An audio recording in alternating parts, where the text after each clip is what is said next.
सुप्रभात दोस्तों, आपका स्वागत है आपके अपने ही यूट्यूब चैनल में। आज हम फिर से पढ़ने वाले हैं घरेलू हिंसा महिला संरक्षण अधिनियम 2005 की धारा 2 यानी 2D, जिसमें बात की गई है कस्टडी ऑर्डर अभिरक्षा के आदेश के बारे में।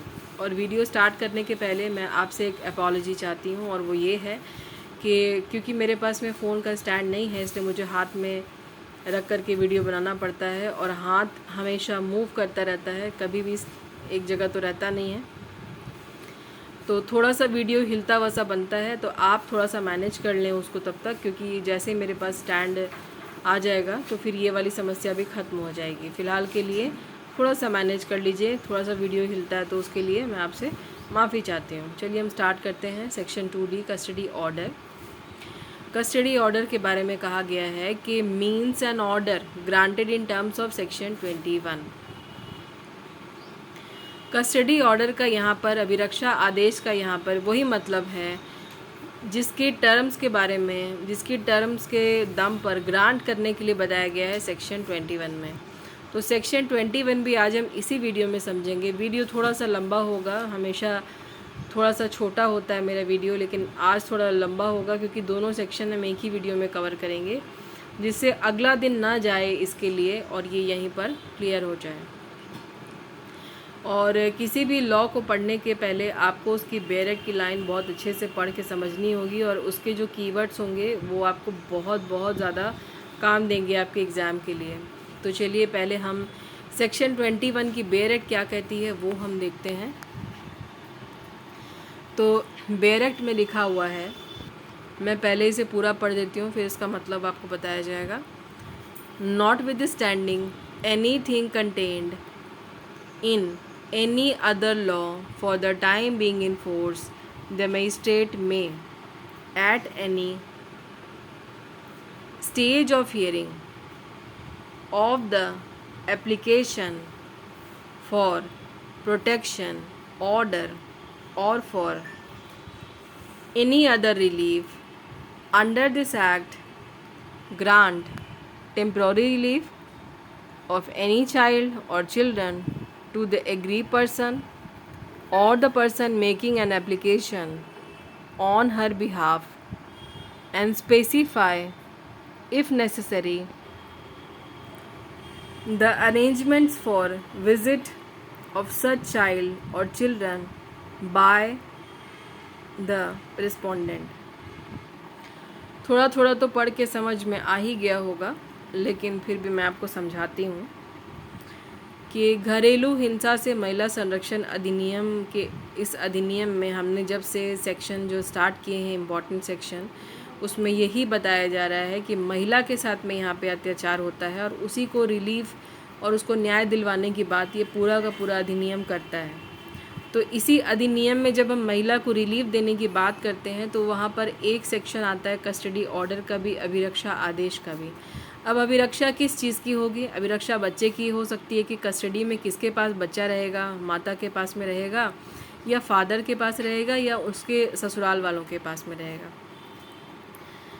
तो वही चर्चा यहाँ पर आज की जा रही है कि मजिस्ट्रेट कैसा ठीक समझते हैं और कस्टडी किसके पास में देते हैं और उन्हें क्या लगता है और क्या क्या चीज़ वो रिलीफ में दे सकते हैं।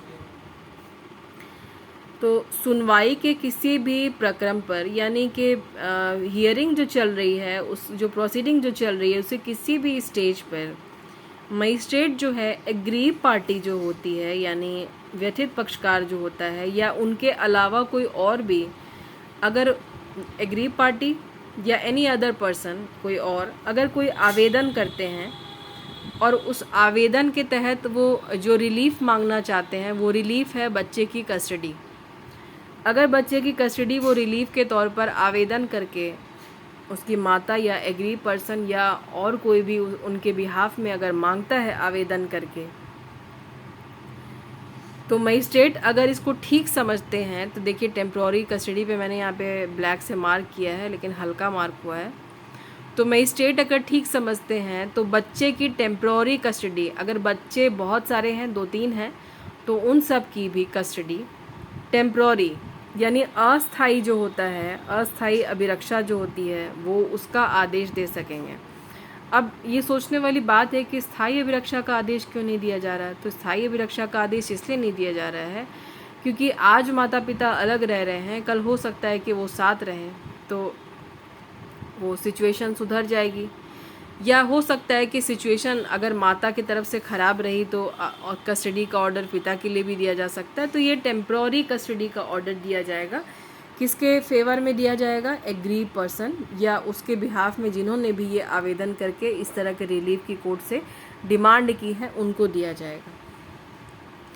और अगर मजिस्ट्रेट को ये ज़रूरी लगता है, अब आगे चलते हैं हम, स्पेसिफाई और नेसेसरी, इस वर्ड का, इन वर्ड्स का जो इस्तेमाल किया गया, और अगर मजिस्ट्रेट को ये ज़रूरी लगता है कि बच्चे या बच्चों के लिए पिता की तरफ से यानी रिस्पोंडेंट की तरफ से कोई ऐसी चीज़ है या कोई ज़रूरत का सामान है या अरेंजमेंट फॉर विज़िट है, यानी जैसे बच्चों की कोई ज़रूरत का सामान है या पैसे हैं या कुछ गिफ्ट्स हैं जो कि रेस्पोंडेंट की तरफ से बच्चों के लिए बहुत ज़रूरी है, तो मजिस्ट्रेट जो है अरेंजमेंट करेंगे विज़िट के लिए कि पिता या फिर जो भी रेस्पोंडेंट है वो बच्चों से आके मिला करें और बच्चों की जो ज़रूरत की चीज़ें हैं, कोई गिफ्ट्स है, वो उनको दिया करें। इस तरह के ऑर्डर भी मजिस्ट्रेट यहाँ पर रेस्पोंडेंट को देंगे।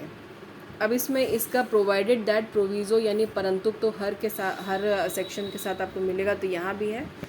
इसको पहले पढ़ लेते हैं। Provided that if the magistrate is of the opinion that any visit of the respondent may be harmful to the interest of the child or children, the magistrate shall refuse to allow such visit.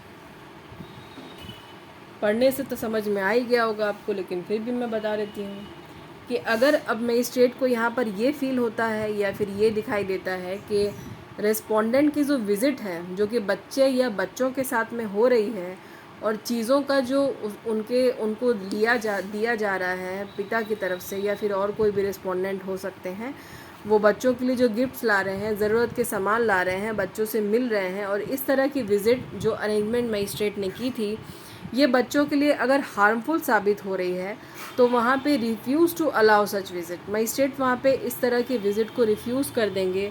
उनका जो बच्चों से मिलना है वो cancel कर देंगे, बंद कर देंगे, और वो चीज़ें जो वो बच्चों को दे रहे थे रेस्पोंडेंट की तरफ से जो आ रही थी उन चीज़ों के लिए भी मना कर दिया जाएगा। तो यही है सेक्शन 21 में अभिरक्षा का आदेश, जो कि मैंने आधा यहाँ लिखा आधा यहाँ लिखा क्योंकि वहाँ पे जगह नहीं थी। तो हिंदी आपके बैरक में होगा, अगर आप हिंदी मीडियम से हैं तो आप हिंदी में पढ़ें, आप इंग्लिश मीडियम से हैं तो आप उसमें पढ़ें, और अगर आप दोनों मीडियम में अच्छी पकड़ रखते हैं तो मैं तो कहूँगी कि आप किसी मीडियम में अच्छी पकड़ रखते हैं नहीं रखते हैं इससे मतलब नहीं बनता, आप हिंदी इंग्लिश दोनों में ही पढ़ें, वो ज़्यादा अच्छा रहेगा। तो ये जो कस्टडी का ऑर्डर है मुझे लगता है कि मैं समझाने में कामयाब हुई हूँ।